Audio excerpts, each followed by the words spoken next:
Chers amis, bienvenue à cette deuxième étude. Je suis avec Wilfried et Samuel pour vous Bonjour. accompagner à méditer, à réfléchir un peu ensemble autour de ce titre, Trois messages cosmiques. Avant de commencer, je vais demander à Wilfried de nous unir dans la prière. Je veux bien. Notre Père, notre Dieu, notre Roi, nous te remercions de nous permettre de pouvoir échanger autour de ta parole. Touche-nous d'une façon spéciale et que cette bénédiction que tu nous accordes par ton toucher puisse être une bénédiction pour tous nos amis qui nous écoutent, qui sont là et qui attendent quelque chose de toi. Glorifie ton saint nom, Seigneur, et que ton nom seul soit retenu. C'est ma prière au nom de Jésus. Amen. Amen. Alors, cher Samuel, le sous-titre de cette semaine nous parle d'une moisson. Je ne sais pas, est-ce que tu as déjà une expérience dans ce domaine? Tu as fait un peu de l'agriculture? Oui, alors à différents niveaux, hein. Oui. Bon, maintenant, je suis assez limité à mon niveau, bien sûr. Mais mon père était marchand ambulant et il vendait du jus de canne. Oui. Et on avait l'habitude d'aller avec lui pour récolter la canne à sucre. Intéressant. Ouais. Et donc, bien sûr, il faut une machette pour pouvoir récupérer les cannes, les tiges, Oui. et aussi pour laisser en terre une partie qui va repousser. Et donc, c'était une très belle expérience parce que, bon, en tant qu'enfant, ça me permettait de manger beaucoup de canne à sucre. Et en même temps, cela nous donnait aussi une certaine discipline parce qu'il fallait suivre les différentes étapes. Donc, on allait sur le terrain, Oui. on récupérait la canne, on transportait tout cela en lot, par lot de plusieurs cannes. Oui. Et puis ensuite, après, on faisait le nettoyage. Et on lavait toute cette canne. Et après, on pouvait bénéficier du jus. Et c'était une bonne expérience. Si tu me permets l'expression, je pense que c'est un moment décisif dans la vie de la canne, c'est-à-dire le moment de la récolte. C'est-à-dire si c'est bien, on peut en tirer des profits, mais si c'est pas bien, on jette. Voilà, c'est sûr. C'est-à-dire qu'on choisissait des cannes qui étaient sucrées. Oui. Donc, quand la canne... Sucré, donc c'est-à-dire qu'il y a des cannes qui ne sont pas peut-être sucrées. Voilà. Certaines plantations avaient des cannes très sucrées et puis d'autres n'en avaient pas ou avaient moins sucrées. Donc, comme on voulait avoir du jus de bonne qualité, donc on prenait du jus avec de la canne qui était en général tendre, sucrée et qui était appréciée. Donc, le jus était apprécié par les consommateurs. Ok, intéressant. J'ai goûté une fois au jus de canne, j'ai trouvé ça vraiment très intéressant. Alors, Wilfried, tu as aussi des expériences dans ce domaine de la culture? Oui. Un moment de récolte d'un aliment particulier? Oui, c'est vrai que je m'intéresse au jardinage maintenant, mais le plus gros moment que j'ai vécu, s'il faut rester focalisé sur la récolte, je me rappelle, étant plus jeune, j'ai travaillé dans des bananeraies sur mon île. C'était une façon pour moi de faire entrer de l'argent de poche. Et justement, ce qui tombe bien, c'est que lorsqu'on commence dans ce domaine, on est placé avec quelqu'un qui est à la coupe et on est chargé de récupérer ce qu'on appelle les régimes de bananes sur notre dos et le ramener à un camion. Mais là où ça devient intéressant, en lien avec la leçon, c'est que je vais reprendre le mot qu'ils utilisent, mais je vais expliquer clairement ce que ça signifie. Ils baguaient les bananes lorsque le fruit commençait à sortir. Ce qu'ils appelaient baguer, en réalité, c'est une espèce de ruban d'une certaine couleur. Et ils savent que cette couleur, c'est pour tel mois. Donc, le coupeur, celui qu'on appelait le coupeur dans la bananeraie, il arrivait avec son coutelas et c'est lui, en fait, qui déambule dans la bananeraie. Il recherche les couleurs qui l'intéressent pour le mois. Mais attention, ça ne s'arrête pas là. Il ne suffit pas de dire « Ah, j'ai la couleur rose, on coupe ». Non, non. Il avait un petit outil qu'il utilisait pour mesurer la banane. Et il fallait que le fruit puisse s'intégrer dans cet outil sans problème. Ni trop petit, ni trop gros. Si c'était trop petit, ça veut dire que c'était pas bon. Et nous savons que c'est un régime qui allait partir, il allait le couper. Et si c'était trop gros, c'était pas bon, ça ne respectait plus les normes. Donc certainement, ça repartait à la distribution, peut-être entre employés, je sais pas. Mais je sais que j'ai vu plus d'une fois le suivant, parce que c'était mon tour des fois, j'ai vu plus d'une fois qu'il me disait, alors que c'était la bonne couleur, celui-là n'est pas bon.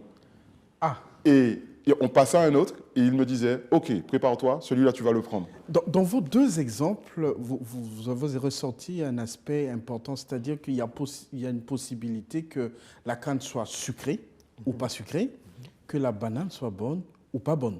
Malgré la couleur. Malgré la couleur. On peut trouver ces situations. Il y a Apocalypse, ouvrons nos Bibles dans Apocalypse. Il y a un texte similaire qui m'intéresse. Apocalypse chapitre 14.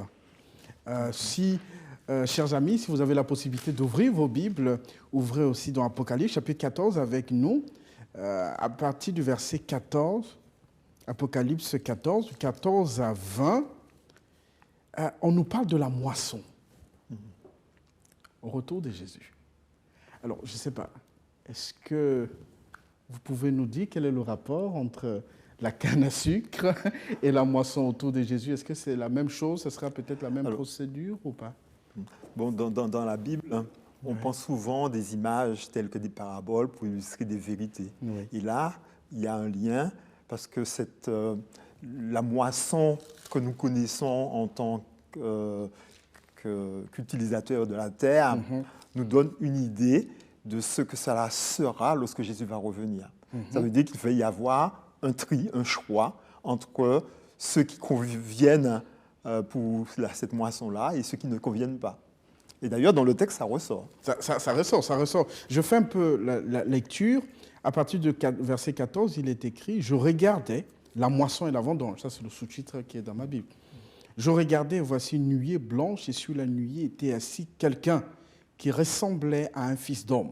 Il avait une couronne d'or sur la tête et une faucille tranchante à la main. Un autre ange sortit du temple en criant d'une voix forte à celui qui était assis sur la nuée. « Lance ta faucille et moissonne. L'heure est venue de moissonner, car la moisson de la terre est mûre. » Je m'arrête juste là. Wilfried, est-ce que tu lances souvent un cri à la banane avant de la moissonner? Je n'ai pas compris. Tu lances un cri à la banane avant de la moissonner, de dire que l'heure de la moisson est arrivée? Non. Ce texte fait référence à quoi, si on revient dans notre contexte? Si on revient dans notre contexte, j'ai bien envie de partir à partir de l'illustration que j'ai donnée tout à l'heure. Oui. Ici, on est vraiment dans une notion de jugement. On voit que la moisson est arrivée. C'est un peu comme ce coupeur. Donc la moisson aussi, c'est un jugement. Nous sommes dans cette notion de jugement. Et on voit que le coupeur, ce fameux coupeur de la banane, quand il venait, effectivement, si on analyse bien ce texte, on voit que celui qui est assis sur les nuées, il lance sa faucille et il moissonne. Et le texte dit qu'il y a un autre ange qui est sorti pour un autre type de moisson.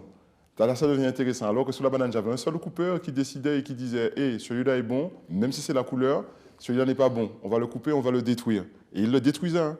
Et l'autre qui était bon, il le prenait, il le mettait sur mon dos. Donc on voit que quand il faisait cela, il était dans cette notion de choix, donc cette notion de jugement. C'est son jugement qui comptait à partir de ce moment, à savoir si ça c'est bon ou ça c'est pas bon. Donc maintenant, si je fais le lien avec le texte que nous avons, ça devient intéressant car cela confirme que cette notion de jugement où le roi qui descend sur la nuée vient moissonne dans un premier temps, parce qu'on voit que la moisson de la terre est mûre, et puis on voit que pour les autres, il se passe quelque chose d'autre. Je ne sais pas si on prend le temps pour y aller.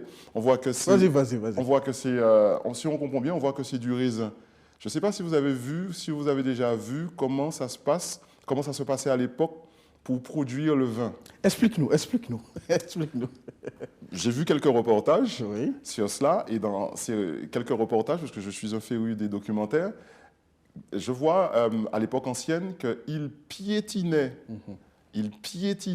le raisin de sorte que le jus puisse sortir du raisin. Et c'est l'image ici, si on regarde bien, qui est repris avec l'autre ange quand il dit au verset 19 « Et l'ange jeta la faucille sur la terre, et il vendangea la vigne de la terre, et jeta la vendange dans la grande cuve de la colère de Dieu. » Donc on est un petit peu dans cette image, dans cette image qui est utilisée, que certainement les hommes à cette époque comprenaient. Ok, là, certainement les hommes à l'époque comprenaient. Il y a une période qui est donnée. Quand tu parles par exemple de la culture de la canne, il y a une période où on récolte la canne. Je ne sais pas, est-ce que c'est à quel mois, tu as une idée? Non, en fait, on peut en récolter toute l'année. Toute l'année. Ok, toute l'année. Mais si on revient ici, dans le texte d'Apocalypse, il y a un moment viendra Donné. où la moisson se fera. Et dans la Bible, on parle de la fin du temps, de la fin ou le jugement, etc. Pensez-vous que la notion de la moisson, de la fin de temps, du retour de Jésus-Christ, parce que tous ces textes font référence au retour de Jésus-Christ, est-ce que ce message du retour de Jésus a été vraiment annoncé dans notre monde actuellement? Parce qu'on ne peut pas moissonner quelque chose si on n'a pas annoncé, on n'a pas prévu. Hein. Est-ce que ce message a été vraiment annoncé? Bon, je vais le laisser y aller. si vous voulez. Malheureusement, alors oui et non. Oui, on n'a pas parlé du retour de Jésus, on l'a annoncé, mais le texte biblique dit que cette bonne nouvelle du royaume sera prêchée dans le monde entier, alors viendra la fin. Donc si la fin n'est pas encore là, c'est que ça n'a pas encore été fait comme ça devrait être fait. En tout cas, la terre n'est pas encore remplie de cette propagation de la bonne nouvelle. Alors, d'après toi, la bonne nouvelle n'a pas encore été vraiment prêchée? N'a pas encore atteint l'objectif. L'objectif n'a pas encore été atteint, c'est-à-dire que toute la terre n'a pas encore cette connaissance.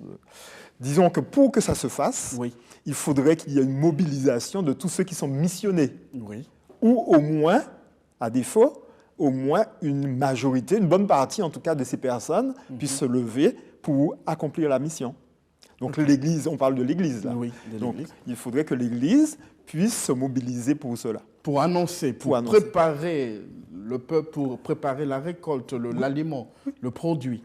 Pour annoncer l'évangile éternel, comme il est question de ces trois messages cosmiques. Effectivement, mais je vois deux choses. Il y a annoncer, mais celui ou celle à qui on annonce, il faut qu'il arrive à comprendre le message. Est-ce que tu penses qu'on a compris? Ils ont compris le message? Tu me tends une belle perche, parce que je partage entièrement ce que me dit Pasteur Saint-Élie, parce que c'est vrai, la Bible est claire là-dessus, sur ce propos-là.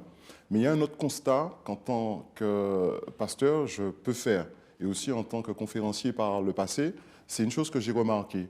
J'ai remarqué qu'il y a un grand nombre de personnes, leur problème, ce n'est pas qu'ils n'ont pas entendu le message. Le problème, ce n'est pas qu'ils rejettent totalement le message. Le problème, c'est qu'ils ne sont pas prêts à changer leur habitude. Ils ne sont pas prêts à mener ce combat contre eux-mêmes. Donc, quand tu leur parles de Dieu, ils pleurent, émotionnellement, ils se sentent rassurés de savoir que ça existe encore des gens qui parlent de Dieu et que ça leur fait du bien d'entendre toutes ces choses positives. Mais on sent que lorsqu'on leur dit, par exemple, ah ben, fais le pas, donne à Jésus ta vie, cette personne dira, ah ben non, je ne suis pas prêt. Cela me rappelle un ancien patron que j'avais qui m'avait posé des questions sur ma foi et qui, au final, m'avait sorti, tout ça est trop contraignant pour moi. Voilà, et mon analyse part de là. Mais il y a, alors c'est vrai qu'on trouve beaucoup de personnes comme cela, mais cela est dû, à mon avis, au moins à deux facteurs. Un, parce que les gens ne veulent pas se positionner. Ils sont bien dans le confort. Voilà. Mais aussi par rapport au messager lui-même.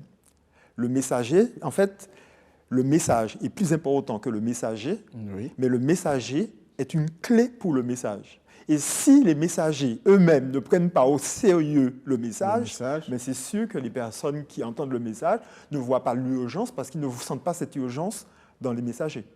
OK. Il y a urgence, mais peut-être le messager doit se remettre en question. Et celui qui reçoit le message doit oser faire le pas, sortir de sa zone de confort. Parce qu'on part du principe que c'est une réalité, c'est quelque chose qui doit arriver. Si la Bible en parle. Nous tous, on croit que d'après la parole de Dieu, il y aura une fin du monde, il y aura un moment de récolte. Mais je veux rajouter quelque chose. Des fois, tu sais, le messager fait le nécessaire. Hein. Le messager peut avoir une vie rangée. Mais rappelez-vous, cette leçon fait ressortir quelque chose d'assez intéressant. C'est ce choix que chacun a. Ce qui nous renvoie à cette notion de libre arbitre, ce don merveilleux que Dieu nous a donné. C'est ce choix que chacun a. Et même une personne convertie qui marche avec Jésus est face à cette réalité aussi de choix. Donc, nous avons des personnes qui trouvent ça bien d'entendre cet évangile, qui pour eux, c'est bien de parler de ces choses-là, c'est bien d'entendre tous ces prédicateurs, tous ces pasteurs qui développent et qui vont en profondeur et qui amènent des idées surprenantes. Mais pour eux, je vais reprendre le mot de pasteur Saint-Élie, s'engager, ça c'est une autre paire de manches. Donc on voit que ça revient à cette notion de choix, cette notion de libre arbitre où d'accord, Dieu c'est merveilleux, mais pour le moment, moi, on va laisser ça dans une case que je vais appeler quelque chose d'intellectuel. Intéressant. La Bible met bien en évidence le fait que c'est juste un reste qui sera sauvé. Donc c'est sûr, c'est clair que l'être humain qui est séparé de Dieu de par son choix de départ, eh bien, veut continuer pour la plupart, à moins qu'il soit interpellé par le Saint-Esprit et qu'il se laisse interpeller, le changement ne peut pas avoir lieu. Donc il faut une...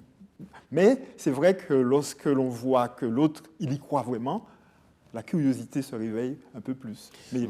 Wilfried, toi tu parles de choix, et Samuel parle du reste. J'ai l'impression qu'il y aura deux groupes. Ceux qui seront sauvés et ceux qui ne seront pas sauvés. C'est ça, sur quel critère? Est-ce que, juste avant de répondre à ta question, je voudrais quand même donner je pense qu'il peut y avoir des choses qui vont mobiliser un peu les missionnés à accomplir la mission. Je pense que si on veut accomplir la mission, le missionnaire, en fait celui qui croit que Dieu le missionne pour ça, doit prendre conscience de la mission de proclamer l'évangile éternel. Deuxièmement, il faut répondre à l'appel du Christ, me voici, envoie-moi, c'est-à-dire devenir un missionnaire volontaire. Troisièmement, se mettre dans les conditions pour accomplir la mission. Parce que c'est bien beau de dire qu'on veut faire quelque chose, mais si on ne se met pas dans les conditions qu'il faut pour accomplir cette mission, c'est-à-dire afin d'être rempli du Saint-Esprit, c'est-à-dire une préparation spirituelle, vie de prière et d'étude de la parole, mise en pratique de la parole en observant les commandements de Dieu, ainsi qu'en portant le fruit de l'esprit qui est le caractère du Christ.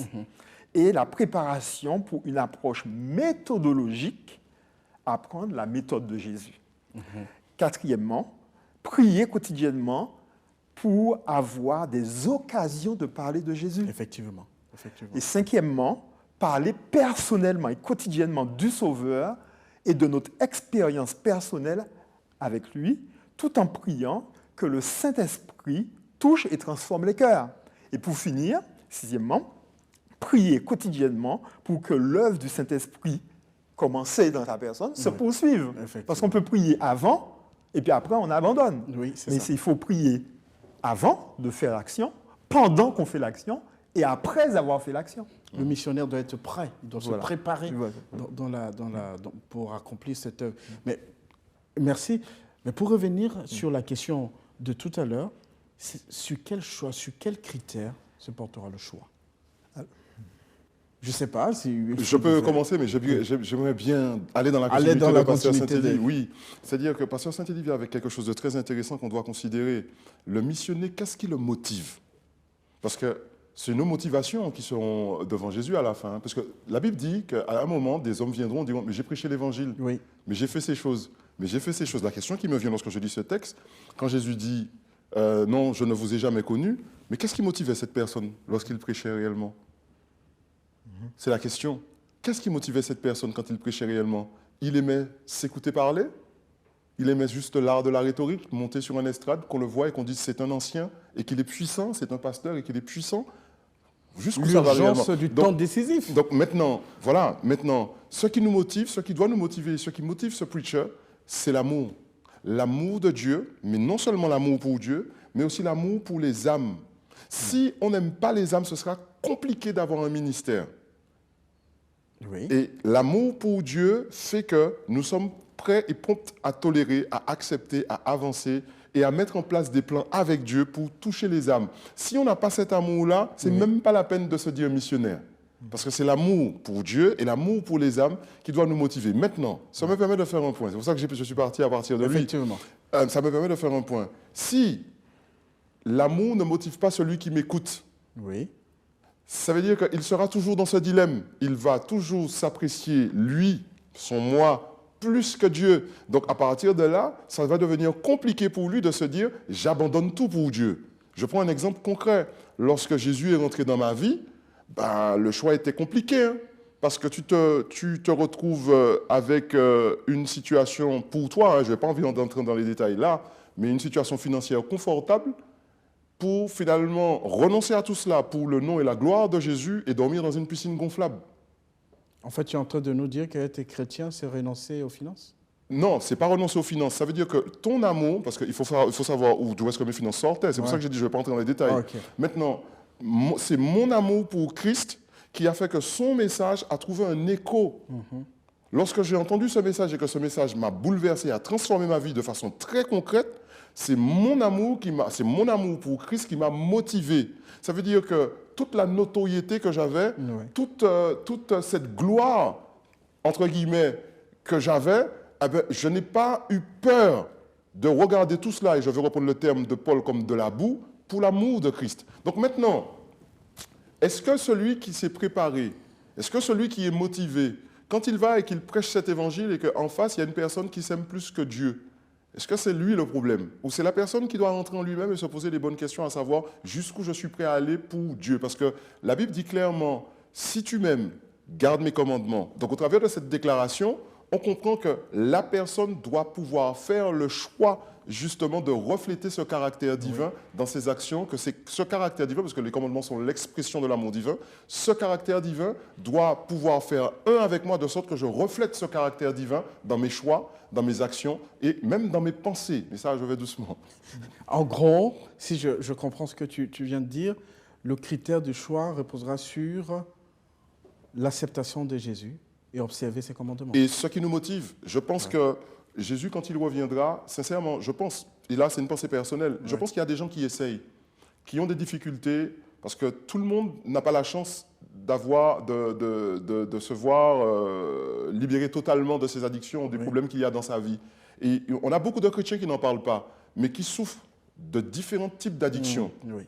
Ils souffrent de différents... Ils sont assis à l'église, ils chantent avec nous, et puis au fond de leur cœur, ils sont dans un combat. Ils sont dans un combat, et ce combat-là est bon. Parce que tant qu'ils sont dans ce combat, ça veut dire qu'ils s'aiment, ça veut dire qu'ils aiment Dieu. Qu'ils aiment Dieu, mais c'est juste que l'addiction a pris déjà tellement de place qu'ils n'ont plus de contrôle dessus. Et on sent ces personnes qui sont mortifiées à l'intérieur. Pourquoi? Parce qu'ils n'arrivent pas à prendre le dessus. Et pour moi, ces personnes-là sont déjà dans le bon combat. Et je pense que Christ voit et prend note de cet effort qui est fait. Parce que c'est l'amour pour Christ qui motive cette personne et qui pousse cette personne à se regarder en face et à se dire, mais je ne serai jamais assez bien pour Christ. Et essayer chaque jour, essayer encore, essayer. Et c'est ce que je leur dis d'ailleurs. Essaye encore. Même si tu tombes tout à l'heure, essaye encore. Parce que c'est cet amour qui doit nous motiver. Ok. Samuel, dans ce que Wilfried vient de dire, il a présenté Jésus-Christ. Il y a un choix à faire. Mais quelles sont mes garanties concernant ce Jésus? Qu'est-ce qui me prouve qu'il m'aime, qu'il me connaît et qu'il est capable de me pardonner ou bien de m'accepter et de me récolter, si on peut utiliser le terme de la récolte le moment venu? Parce que là, il s'agit d'un moment décisif. Qu'est-ce qui me rassure qu'il est avec moi? L'amour de Dieu a toujours été une réalité. Mais face au conflit qu'il y a eu dans l'univers et particulièrement sur la terre, Dieu voulait montrer et prouver d'une manière beaucoup plus puissante son amour. Et c'est ce qu'il a fait. C'est-à-dire que la démonstration faite à la croix de l'amour de Dieu est une démonstration qui est imparable. Il n'y a plus d'argument pour détruire cet amour-là. Donc, ça a été prouvé à la croix, mais je peux l'expérimenter personnellement, quotidiennement dans ma vie. Et là, ça devient quelque chose de personnel. Maintenant, cela va être une réalité que si je fais cette expérience avec Dieu. Donc, je suis tout à fait d'accord avec notre pasteur Wilfried Pavila qui parle de l'amour. Et le jugement, c'est Dieu va mettre les pendules à l'heure pour voir si vraiment cet amour s'est développé dans ma vie. Est-ce qu'il a grandi? Est-ce que la semence de l'amour dans ma vie a pris toute son importance, s'est développée? Et la seule façon pour cet amour de se développer, c'est dans une relation personnelle, intime avec le Christ, qui a dit « sans moi, vous ne pouvez rien faire ». Et donc, c'est ça, en fait, c'est le critère, c'est est-ce que l'amour de Dieu s'est développé dans ma vie? Et comment ça va se voir? C'est-à-dire que la parole de Dieu reste la pierre de touche, à la loi et au témoignage. Si l'on ne parle pas ainsi, il n'y a point d'aurore pour le peuple. Donc, c'est la mise en évidence de l'obéissance à la volonté de Dieu, parce que je l'aime, Oui.